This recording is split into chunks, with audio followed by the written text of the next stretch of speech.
Welcome back to my vlog, everybody. Thanks for joining us. First thing I would like to do is say in a few minutes we will have an interview with Erin Alexis, who has a couple upcoming television appearances and is an amazing stand-up comedian. But right now, I've been asked a lot about this in the last couple days, and it kind of surprises me that I've actually been asked by this. They said, hey, who won that little battle between you and your buddy Jason for the Academy Awards? And I said, you really care? And they said, yeah, about 4 or 5 people actually contacted me. So once again, before we start this, I need to say I am not, nor is my buddy here, a member of the Academy of Arts and Pictures, Motion Picture Arts and Sciences. We are not part of AMPAS. We are not of any publicity or community that sponsors the Oscars, Academy Awards. We are just 2 dumb guys that just have nothing else to do, and we like to make fun of things. Anyway, my point is, I am a member of the Screen Actors Guild, but I'm not a voting member of the Academy, and Jason is just the typical guy. So, live from Miami, here is Jason P. Gill. Hello, my buddy. Hey, everybody. So, did you get a chance to watch any of the Academy Awards? I did not go through it.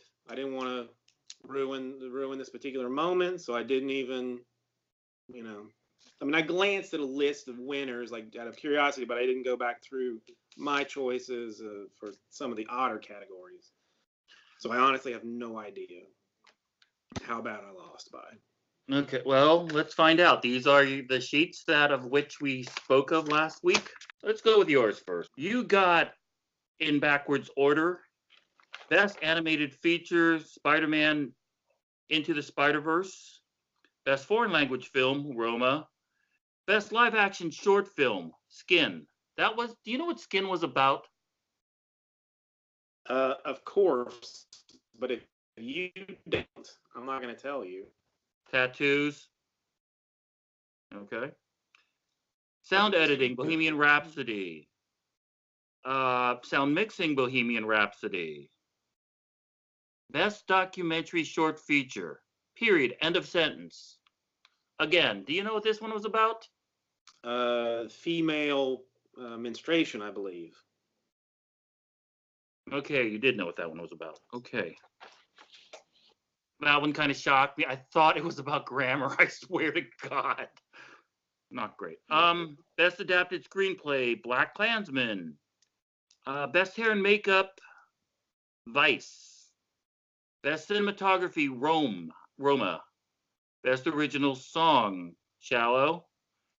Best supporting actor was Mahershala Ali. Best supporting actress, Regina King. Best actor, Rami Malek.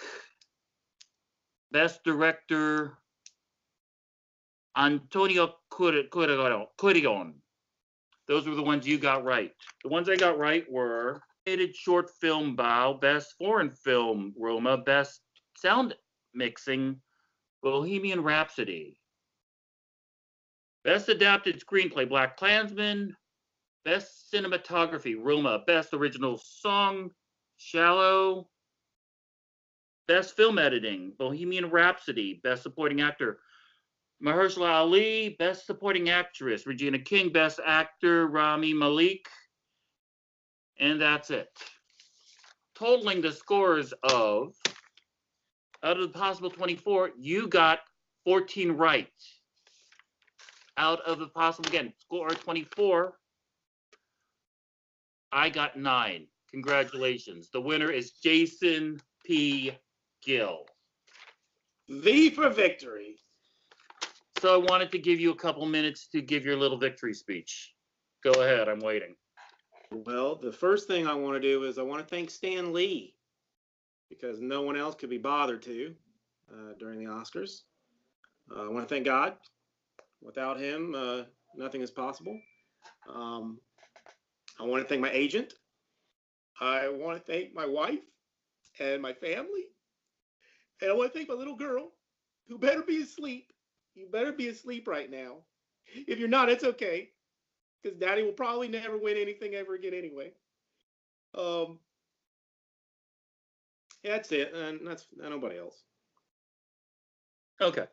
You and I were screwing around, and for some reason it just stopped filming. That's why I had to do that sock puppet thing. But when we were just screwing around before then, we came up with this. I came up with this question of how soon would it be into the awards that someone would thank God in their acceptance.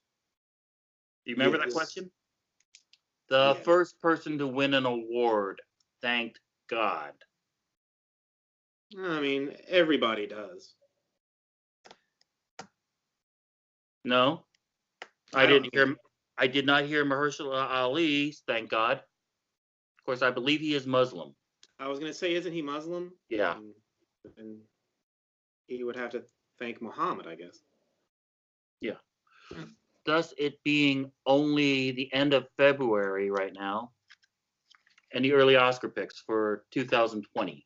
I mean, anything that Lady Gaga and Bradley Cooper are going to do as a new power couple, I will be interested in.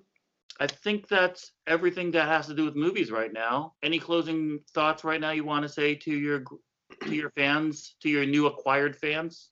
No, I want to thank you for having me on your show, and it was a good time, and I hope we get to do something else in the Oh, we future are most soon. definitely going to do lots more. And everybody, get used to this face. Look how happy he looks. Look how pretty he is. Remember last time I took that photo of you. You don't want your thumb sticking up like that anymore. No, it was funny. It's worth it. Okay. So I think that's everything for now. And so thanks for joining us, Jason. Thank you. People consider their double threats, triple threats. I can't even count the number of threats this woman is. She's a stand-up comedian, she's an actress, and she's just a fun person to hang around. Our guest this week is Erin Alexis. Hi, Erin. Hello. How are you doing? I'm good. How are you? Fine. Thanks for joining us Thanks today. for having me. You are an amazing woman. I've known you for like 7-8 years now. Something like that. Yeah. You always just bring so much energy in everything you do. It's like nobody else. Cool. Thanks. I wanted to interview you because you have this energy, you have this positivity. Even on your crappiest days, you can still find something. Yeah. Wow. That's amazing. Thank you. You were originally born in New York. I was not. I was born in Louisville, Kentucky. Louisville, Kentucky. Yeah. Wow. How fast did you escape? Pretty immediately. Yeah. But I moved a lot. So I was Louisville, Kentucky, North Carolina, Florida, Pennsylvania. Then when I turned 18, I left Pennsylvania and moved to New York. Were you an Army brat or something? No, or? my dad was in retail, which everybody's like retail, but that's yeah, that's what it was. We were in just moving fam. How many siblings? 0, just me. When you were growing up, you attended Warwick High School before. High school musicals and everything were like a big deal. Were you For involved sure. in them? Of course, all of them. You were a theater geek. I was a theater person. I would not call myself a geek. Never would, yes, of course. But yeah, I definitely did all of the theater. What kind of projects did you perform? I was in Hello Dolly, and I was in Into the Woods, and I was in Christopher Durang's An Actor's Nightmare, which was one of my favorites. When you got the theater bug or the acting bug? I actually got the acting bug in 4th grade. I was in Peter Pan, and I was one of the Lost Boys, and I remember saying one of my lines, and the audience laughed, and I was like, oh my god, this is it. Oh, this is so cool. It was like the best. It was like nothing is ever gonna beat this ever. And do you remember the name of your character? Slightly Soiled. Oh, wow. Were you the same person after that play? I think before that I wanted to be a rock star, and like. Well, in some respects, you still are. True. But that was like a full like, oh, okay. So I knew I wanted to be a performer. I just didn't know that it was making people laugh was what I really wanted, and it just never stopped. Is there one performance or one character that you can say, yes, that was me. That was the one that I enveloped so much I could go on Broadway and play it? Actually, yes. And it seems probably a little off, but also right. was in Three Sisters, and I played Natasha, and it was just like from like the first word I said out loud, even in just like the read through, I was like, oh shit, You nailed it. This is meant to be. Yeah. Did you participate in any sports, or were you just strictly theater? No, I'm way too clumsy for sports. It just wasn't in my. I danced. I was in dance, but yeah, sports and I weren't a get along kind of thing. Were your parents encouraging of theater? They were very encouraging until I told them that's what I wanted to do for like. When I was like, I'm going to school for theater, they're like, no, you're not. I was like, I'm going to school for theater in New York City. And they're like, no, you're not. And I'm like, I'm going to school for theater in New York City. And they're like, okay. I actually went to Pace University for undergrad. Oh, okay. So I went to Pace first, and then I took 4 years off, and then I went to grad school at Columbia. What'd you do during that? The interim? Yeah. I waited tables. I did a lot of theater. I did a lot of like short little indie projects, and I traveled a lot. It was very just like kind of floating, and I that was kind of one of the main reasons I wanted to go to grad school, is because I felt like I was lacking this supreme amount of like focus and direction that I knew that I needed and wanted, and I also really wanted to learn more about this craft that I love so much. Most people just are happy with their bachelor's. You went master's. I went master's, yeah. You just had to learn that much. You are Yeah. OCD on theater that much. I love learning, and I'm kind of like a big geek that way. Like I love researching things. I love like knowing things, and especially about something that I love so much. And it kind of just happened. It kind of happened on a whim. I was sort of like, I'm just going to apply to a few grad schools and see what happens. And then Columbia happens. Yeah. At the same time, you are also a dancer, as you said. You studied jazz, ballet, hip hop. What other dances? That is mostly it. I tried to do tap, and it was like this weird thing that I just couldn't do. You gotta know your skill sets. That was not one of mine. But mostly jazz, ballet is like kind of where my heart. Did you get the toe shoes? I did do the toe shoes. How damaged are your feet right They're now? bad. They're real bad. Okay. Knees, hips, it's a whole thing. Besides your dancing, you also learned singing. You are a mezzo soprano. Yeah. I definitely was, because I did musicals in high school and elementary school, so I was always in chorus. And then at Pace University, I think it was my senior year, we got in a really fantastic musical director, and she kind of just really took us all under her wing, and I think that's when I really started like falling back in love with singing and musicals, and started learning that I had this like really powerful voice that I did. What was the name of this teacher, so I can give her a shout out? Amy Rogers. What do you think she's doing right now? I think she's still at Pace. Wow. Yeah, I think she's really blossomed that program. That whole program has gotten so much bigger and better. When did you start getting into stand-up? I started getting into stand-up when I was at Columbia, actually, when I was in the production of Three Sisters. One of the guys that was in the play with me did stand-up, and he was like, man, you're so funny. Have you ever considered doing stand-up? I was like, not really. And he was like, well, I do it. You should think about it. I was like, all right, well, what do I have to do? He's like, just come up with like a 5-minute set, and then when you're ready, let me know, and we'll go to open mics and try some stuff out. I was like, okay. I was told that LA has more beginner-friendly open mics rather than New York. And so I started in New York, and I loved it, and then when I moved out here, I had a really hard time sinking into the scene, the LA comedy scene here, so I kind of quit for a while. Because I found it to be the opposite. I found in New York, I had like everybody was like so much more community and like more like, oh hi, how are you? Yeah, you're great. Let's go to this mic. And I was like, okay, cool, great. Whereas in LA, I felt it was like a lot more cliquey and a lot more. I see. Yeah, that makes sense. And a lot more like competitive. Like they're almost just like wanting you to fail. And like since I've now really immersed myself, because I got to a point where I was like, well, I can't just like not do it because I'm.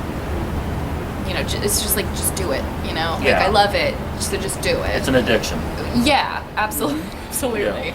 And now, since I've, like, fully immersed myself in it, it is definitely, like, a world that I love, but I also have immersed myself in it, and I know a bunch of comics now, so it's easy, like, everywhere I go, I'll know somebody. I had 3 shows in a row a couple weeks ago. It was like Monday, Tuesday, Wednesday. Monday night, killed. I was like, yes. Tuesday night, did not kill. There was no amount of killing that happened. Like, I felt like I wanted to be the one killed at that point. I was like, okay. And then Wednesday night, like, again, it was just like even better than the Monday night. And I was like, and then you just never know. And I was basically using the same material for all three. Okay. It's just like one of those things. And like the Tuesday night show that I remember also, like the audience was not giving up laughs to any of the comics. So it wasn't like, it wasn't just me.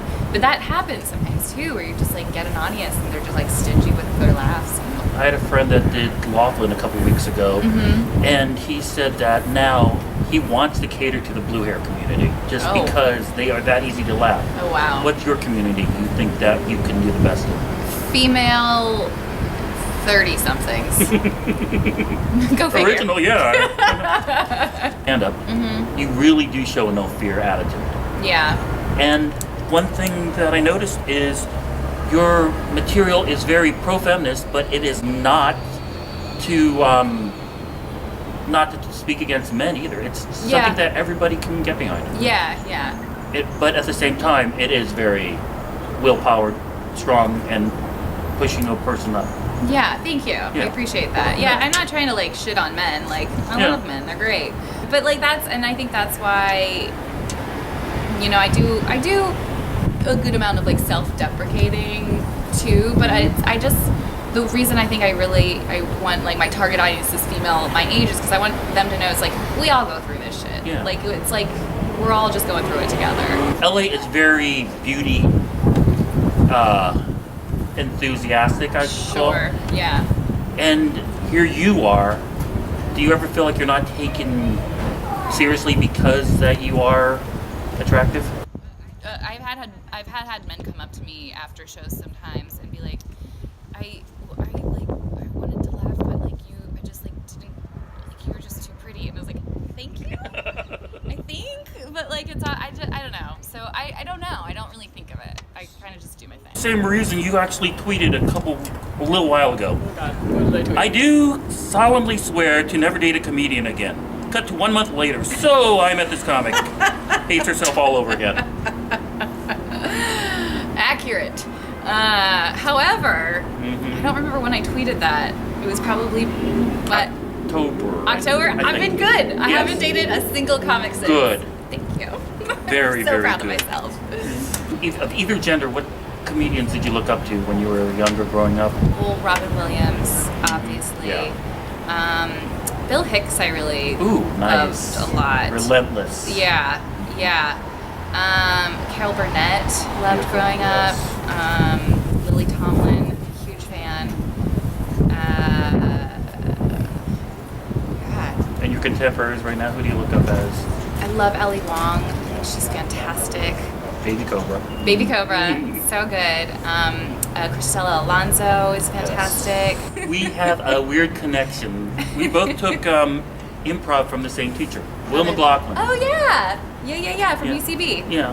How far did you get into improv? Because I know you took the groundling classes. Yeah, I only did the first level of UCB, and then I went groundlings because I love character acting, and I think it's like more and more of the things that I end up booking and like things that I end up going out for, like I feel like that is like my thing. Like I'm kind of like this character actor, which is like, I know like you were saying, it's like, you know, because I'm not going to be the ingenue. Yeah. Well, so I'm like in this like weird middle ground, but I loved groundlings so much. So I went up through advanced, and then I kind of stopped because then that's when I started really getting into stand-up. okay.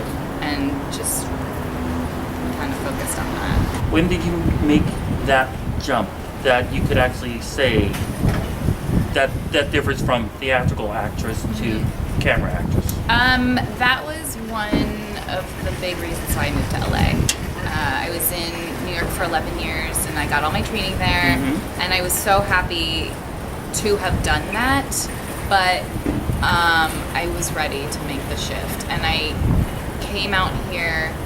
We had a showcase when we came out here with Columbia, and I had a manager basically poach me to come move out here, and I was like, I can't say no to this.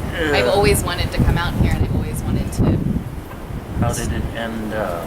It was great. Oh, okay. Oh no, it was great. I mean, poach me as in like he like was like, don't you want to be out here making money off of commercials? It's like, yes, I do. But sometimes even though they poach you, it goes the other way. Sure. Yeah. It was a great like first manager Okay. and a great first experience, and it was. I mean, I booked a lot with them, and then decided to move on. Let's go over some of your roles here. Okay. True Blood, Washcloth Helen, who was a Prostitute. Says it right there, prostitute. Yep. Tell me about that. Oh man, that was so much fun. Because True Blood was like my favorite show, and it was like hot. I mean, it was in the 5th season, so it was like kind of right at that point. But I was like so excited because I had been religiously watching it, and I was so pumped to find out that I was going to be on it. There are these websites for even now for tributes to True Blood.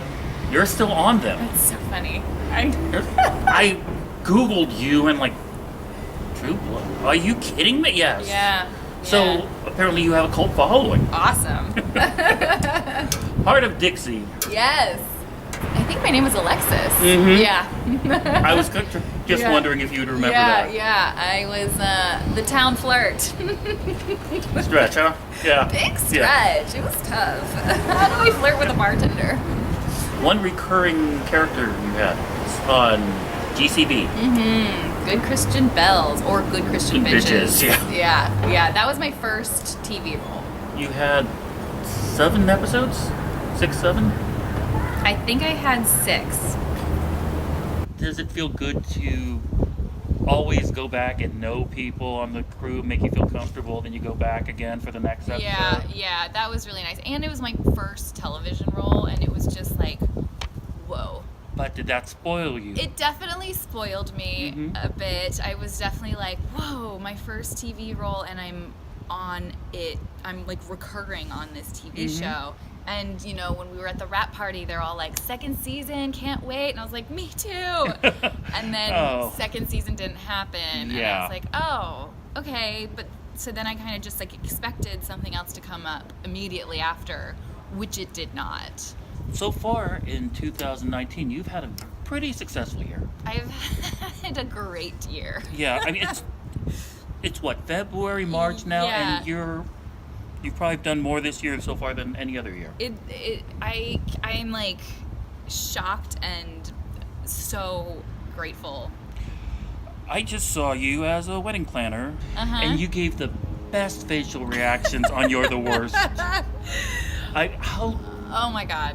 So, You're the Worst, one of my favorite TV shows.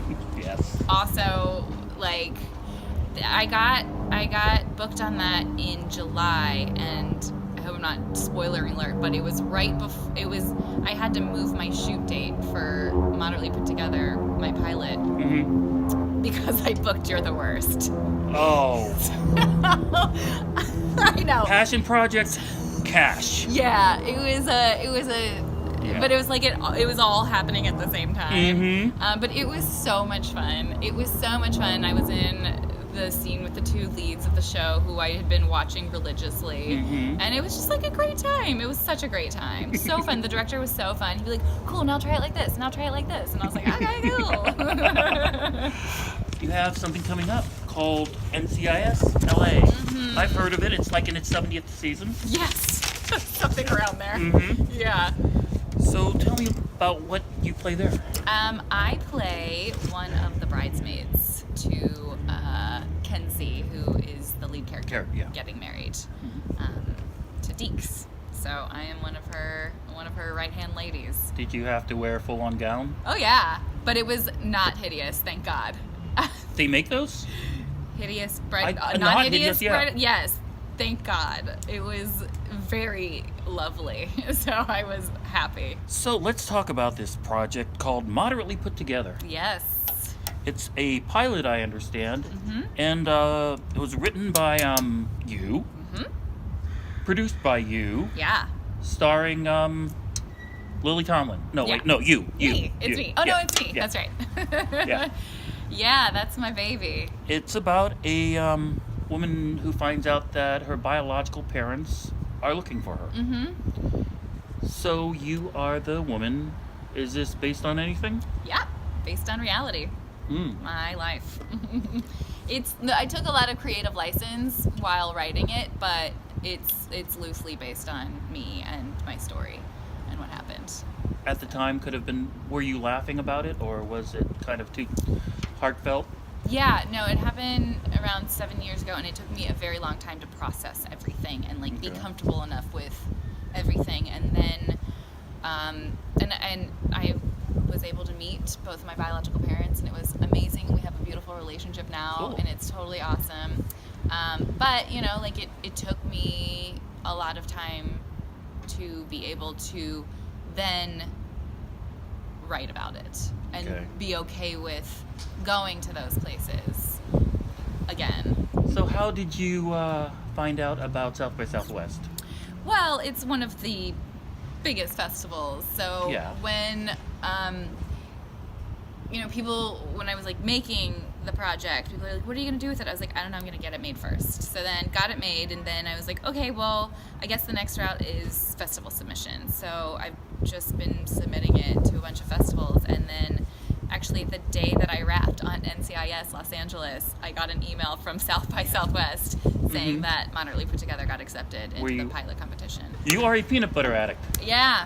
Creamy or chunky or extra? Chunky. Okay. Chunky. Yeah. Just wanted to make sure that. Not extra you know, chunky. That's okay. like a little overkill for me. But Okay. yeah, I do like the chunky. I was thinking about that this morning while I was spreading my chunky peanut butter on my toast. Like, how do people not have chunky peanut butter? How? Okay, I think it's time for me to ask you questions about you. Oh, good. You are going to be appearing on NCIS LA in a couple weeks. Correct. What is the theme song to NCIS? Oh no, I have no idea. That was worth it just to see your eyes bolt open that wide. There's a theme song? I don't know. Is LL Cool J singing it? No, but it's called No Crew is Superior. Right. That was going to be my second guess. Okay. Which of your projects did you your character rather, Mm-hmm. did you put your hand in a bowl of soup? Oh, that was my Redbox commercial. Mm-hmm. Yes, that was so fun. Oh my god. You got to play such a psycho. I that. know, it was amazing. It just came out earlier this year? It premiered on New Year's Eve of 2018. I was like, that is the best way to like ring in the new year. Well, yes. and close out of 2018. And hope they last longer than Blockbuster. Well, yes, that's true. Yeah. You went to Warwick High School in Pennsylvania. Mm-hmm. What was the mascot? Indian. It was an Indian. A warrior? There you go. Okay. There you go. The Warwick Warriors. The Warwick Warriors, right. Mhm. You attended Columbia University School for the Arts, Theater, and received your master's. Mhm. What was the school's address? 1616. No. 16. No. Black Box Theater. Off of Riverside. I don't know. 2960 Broadway. Oh, right. Totally. Not even close. Finish this tweet that you started. Have you hit a new low when you find yourself crying? In the sheet section of Bed Bath & Beyond. Nailed that one. Yes, you nailed that one. And the answer is yes, you have. Okay. One of your favorite books is Valley of the Dolls. Its sequel is called Beyond Valley of the Dolls. Question, if you want to call that. Do you know who is credited with writing that and what the real name of the person who wrote it was? No. Beyond. And no. The name of the person who wrote it was R. Hyde. Or hide. Their real name is Roger Ebert, the film critic. What? Yep. He liked the TV show Rawhide growing up. So him and Russ Myers got together and wrote What? Beyond Valley of the Dolls. That is awesome. And what does the dolls refer to? They're drugs.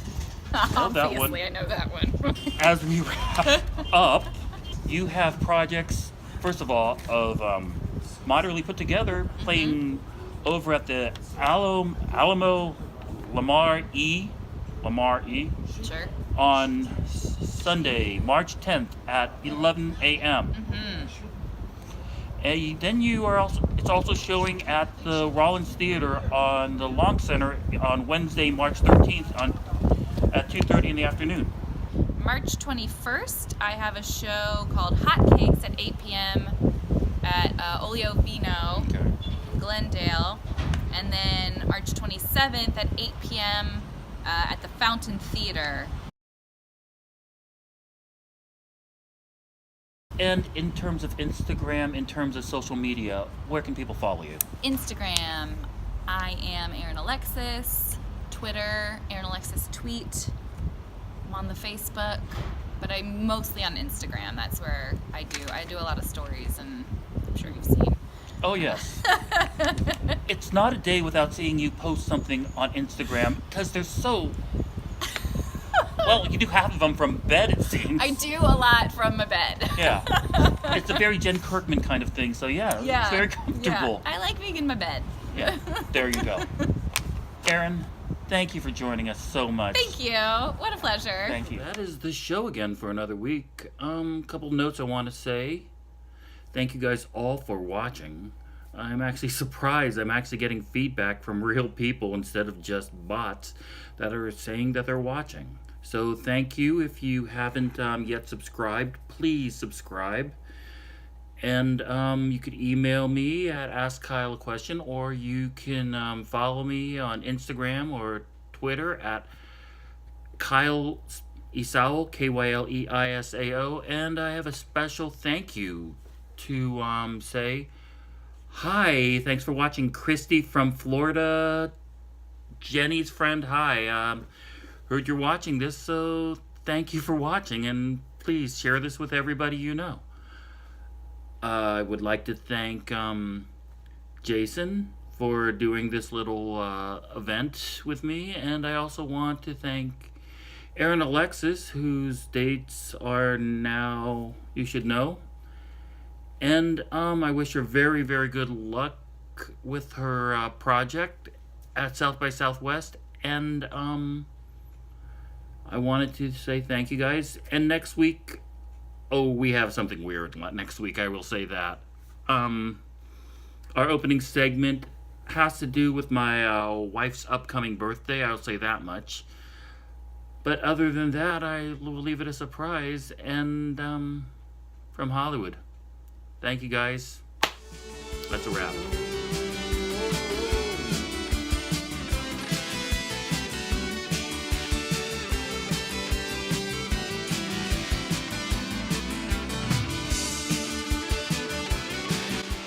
Okay, we are recording. Stop it. Behave yourself.